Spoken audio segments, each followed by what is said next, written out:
Hello Age of Wonderites, welcome back to the Rogue video. And just before I start going on about anything else, I'm pretty sure in one of the recent updates they've increased the zoom level. I feel like I'm zoomed in so much. I've never got this close to the sheep or the units before. I can see all the little pieces of gold. I don't know. Maybe it's just my imagination. It looks like I'm zoomed in so much more now. So yeah, anyway. Let's check out the rogue. Put down the skills, and we'll drop down to rogue and combat spells first. Yes. Sort them by tier. Okay, so there's quite a few to go through here, guys. We're going to skip all of the casting points increases. Now then, quick dash is a combat spell. Well, combat spell section. A unit enchantment. It restores 10 health and 50% of the movement points to a target friendly unit, so it can be an ally too. Basically it's a heal and also it lets them do some more damage, or just move a little bit further. Rain of Poison Blades is a damaging ability, and it deals 12 physical and 8 poison damage to the target enemy unit, and it also deals an additional +2 damage against armored enemies. It costs 10 mana and it's tier 1. Let's see, blind. Okay, if this ability fails, the unit is hindered instead. Blind units can't target objects more than 1 hex away. Again, that's you're talking about your ranged units. And if he was hindered instead, he's got minus 50% movement points for a turn. Panic attack. Let's see. Again, hindered if it fails, and a panicked unit won't obey orders. If you are the attacker, the unit will try to flee the map, and if it's the defender, he'll just try to flee to the edges of the map. And again, hindered units, minus 50% movement, and 15 mana cost. Now, moving target. This is a really nice ability. +8 defense. Fair enough, it is only for 2 turns. But that 8 defense, you're talking, -8 damage. That's huge. That is epic. Okay. Another instant spell here. 10 mana. And it shrouds the target friendly unit in shadows to conceal it from enemy troops. Basically, it allows the unit to instantly leave combat, and it can only be used if you're the attacking player, so you couldn't use this as a defender and let the unit run away. Sadism. 18 mana cost. It's an entire battlefield enchantment. It affects all units, and what it does is it boosts the morale of friendly units when they have made a kill. Basically, every time you kill an enemy unit, it increases your chance to crit, or decreases your chance to fumble. Depending on where your morale alignment is at the time. Sadism, not sadism. Did I say sadism? Shadow Form. It's a unit enchantment at the cost of 20. And the unit gains +40% physical protection and the Pass Wall ability until the end of combat. Pass Wall, pretty much, it'll let you walk through any obstacles, which is extremely useful. So like rocks and boulders and carts and things, not just walls. Smokescreen.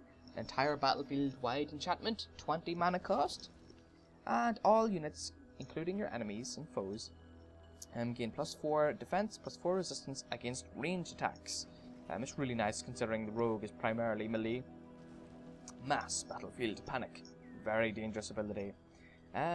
So units that are not affected by this spell are definitely hindered instead. And panicked units again try to flee from the battle, or just to the edge of the screen for 2 turns. Really nice ability. Can just really mess up your enemy army, and it's applied to each unit individually, so it either works for some units or fails on some units, but it's not work for all or fail for all. Okay, let's check out the global spells. Poison Mastery is nice. Gives all of your infantry, cavalry, and irregular units +2 poison strength. It's a world enchantment though, so you gotta cast this one. Costs 60 mana to cast it, and 8 per turn. But it's a really nice one. Summon Grimbeak Crows. We'll go through all the units afterwards. Iron Grip. A city enchantment, so you cast this on a per city basis. And it increases the morale, the happiness by 300. 70 mana cost and 9 mana upkeep per turn. Treasure Raiding. This is a nice one. But I don't think it's as good as Corpse Looting. I'll get to that in a wee moment. Basically, you will get an extra 20% gold for your treasure sites and the gold that we saw on the map. So that's your pickups. I think corpse looting is better because you can just do more of it. You get a little bit of gold every time you kill an enemy in combat. I think that's better because you do a lot more combat than you do finding random loot on the ground or invading structures. And this is good from start to finish. This costs 100 mana to cast and 12 per turn, whereas treasure rating is 80 and 10 per turn. So it's a wee bit cheaper to compensate. Inside Revolt is very nice. The target enemy city suffers minus 600 and it costs 15 mana per turn to keep that active, so it's quite a heavy cost. But 600 is huge and it can really, really hurt an enemy, and their armies may just start, leaving them. Plague of Brigands. Basically you spawn some brigands at a city and it causes the population happiness to decrease. Guild of Shadow Thieves. And Plague of Brigands, 200 mana cost, so it's an instant enemy spawn around the city. You find a Thieves Guild inside the city, and then the city has minus 20% gold income. That's 100 mana to cost it and 12 to upkeep. Network of Scrying Eyes is a very nice spell. The central 7 hexes of a city, of all cities on the map, are visible to the caster. It's a really nice ability. Nightwish. And you'll notice this is based on the band. There's a band called Nightwish and they've got album art that looks very similar to this. So it's a very nice homage to whatever the developers are interested in, or the artist maybe. So basically, all of the caster's domain then becomes shrouded as if it was unexplored again, and all enemy units suffer minus 2 vision range when they're inside your domain. So basically this just is good for hiding and ambushing within your own territory, and that, of course, that synergises very well with the rogue, and we'll show that off once we get into their units. But this is quite a hefty spell, tier 5, and 180 mana to cost, and 18 per turn for upkeep, so it's quite expensive. Age of Deception. Again, this is another one you can disenchant, but it's quite a good spell to get out there. A huge cost, 600 to cast it and 64 per turn, so you're talking a couple of turns to cast this ability. But all of your units, absolutely every single one, will gain invisibility and +1 poison strength. And that invisibility is immense. You can pretty much ambush anyone's army anywhere, or just move your units a wee bit closer to the enemy base before they find out. Okay. Empire upgrades. So courtesan ambassadors will give you a relation boost with all independent cities, and make them like you a wee bit more. Produce Scoundrel will do all the characters separately. All irregular units will be produced with an extra medal. That's a regular training.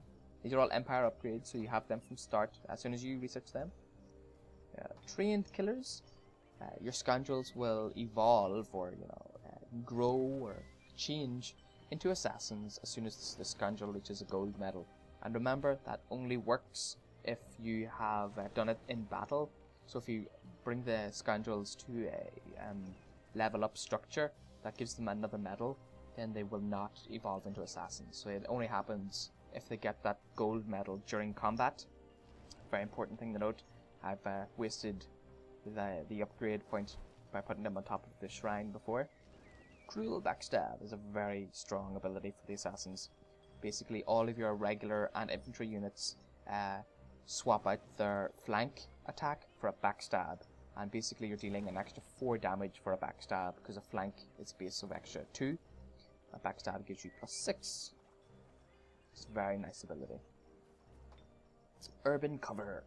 Irregular units gain urban concealment, and that means all your irregular units then are stealthed on top of cities or mines and any kind of node, so any kind of structure on the world map, they're invisible on it. Now, where are we? Produce Succubus, produce Shadow Walker. Okay, so we've done them all. Let's go to units. Let's go to Rogue, and other. Is it other? Okay, so here we've got the Grimbeak Crows. These are one of the not so good scouts. So you're talking 30 health and typical defense stats. They do have projectile resistance, which is pretty nice. So you're talking 11 defense against ranged attacks, and they do have first strike, which is always very handy. And of course they can fly, so they do have that extra scouting ability. And now the Shadow Stalker is the one of the better units for the rogue. You're talking nice health, nice, decent anyway defense stats, and 22 damage. They do have that projectile resistance as well, so extra defense. But they do backstab, and that's always really good, coupled with their very nice movement points.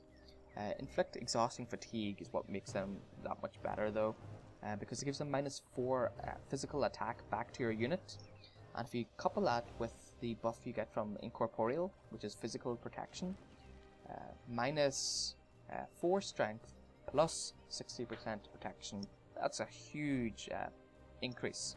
And they already have frost protection and blight protection, so they're quite a bit strong against, for example, goblins, you know, who deal a lot of blight protection, blight damage. Okay, so let's just go to humans and get all the producible units that you can build from your city. So you can research to build train units within a city. I'll use humans as an example because they've got the most typical base stats. So nice health and okay stats. Shoot light crossbow for 1 shot and 11 damage. Sabotage to deal damage to walls and machines. Very nice damage to walls, that's 40 damage. Your normal melee attack. They can sprint. Sprint means you can move a lot more, but you can't attack. You do avoid attacks of opportunity. They heal a wee bit more on the world map. Their attacks can cause the enemy to lose 12 movement points, and that has I think that's a 7 potency ability. That's basically everything you're getting from this. They also are a mariner, but that's only really takes effect if you are moving your units through the water a lot. As a rogue, you may be doing that quite a bit too. So -4 strength penalty is avoided. Bard is an interesting unit because you do gain charm, and charm lets you take over an enemy unit, but you can only use it once per turn. And it does have very nice potencies. You're talking 50% if you were to use it, over 50%, 55% if you use it against a scoundrel.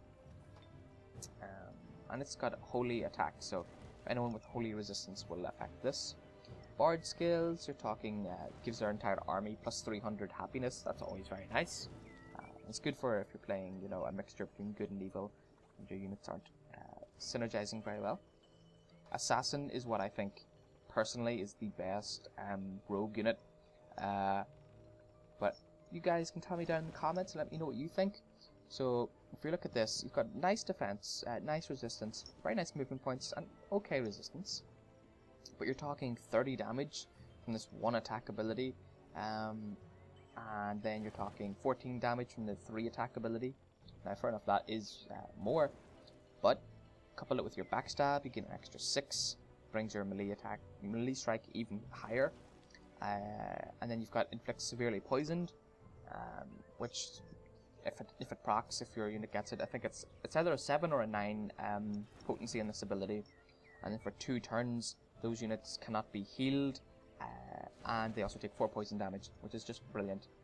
And they also got the Mariner boost as well, and then they're concealed on the cities and in forests, so very easy to do some ambushes with these guys.